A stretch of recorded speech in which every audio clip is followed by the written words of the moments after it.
É a história dos dois vasos. Tinha um homem que ele vendia água, buscava água e levava água para o rei.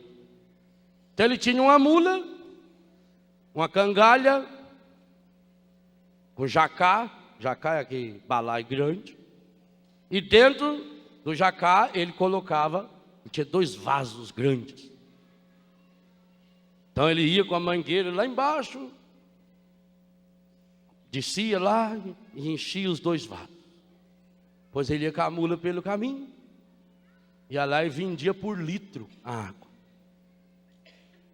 E assim todo dia ele fazia. Andava 3 ou 4 quilômetros. Mas ele não sabia que os vasos têm o dom de falar. E um daqueles vasos, ele era rachado até a metade. E aquele vaso tinha um complexo de inferioridade, porque o outro vaso todo dia fazia questão de dizer para ele: quantos litros você conseguiu levar?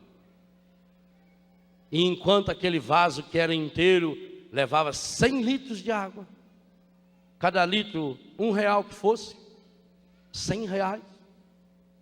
Aquele outro vaso que tinha uma rachadura do lado levava 60, 50 litros.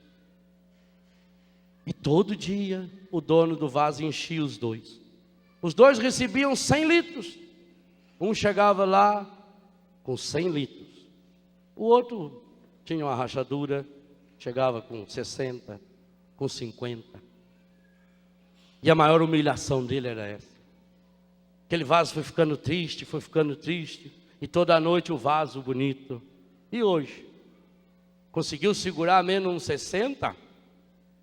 Você já viu que você é um peso, rapaz? Você é rachado, vaso feio, vaso estragado.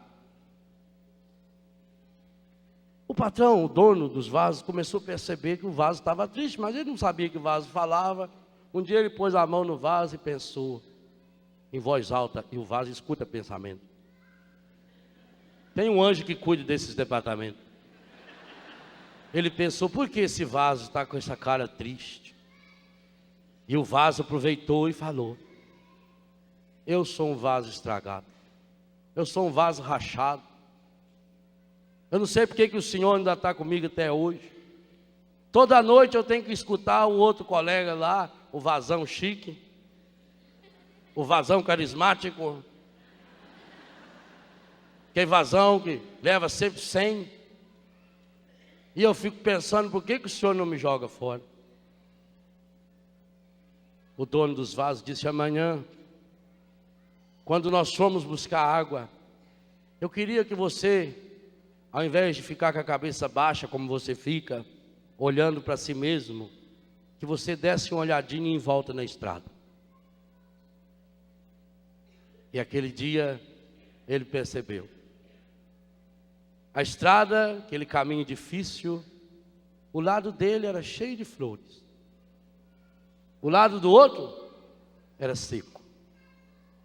E quando chegou lá em cima, que ele o patrão vendeu a água e esvaziou, ele foi agradecer o patrão. Porque o patrão, percebendo que ele tinha essa rachadura e que ele vinha vazando água pelo caminho afora, aproveitou para ir semeando flores e plantas. E enquanto ele ia, levando o que ele conseguia, ia regando cada dia o seu caminho. E o lado do seu caminho era florido, o lado do outro era seco. Meu irmão, Deus não quer que você chegue lá no céu como um vaso cheio. O cristão nasceu para regar com a água viva do Espírito Santo o caminho seu e dos outros. E esse é o verdadeiro sentido da nossa vida. Talvez você seja um vaso estragado, rachado, quebrado. Deixa essa fonte de água viva encher você, porque rachado, quebrado, estragado, você será um vaso cheio desse amor de Deus. E dentro de você vai brotar um rio de água viva que você vai deixando pelo caminho.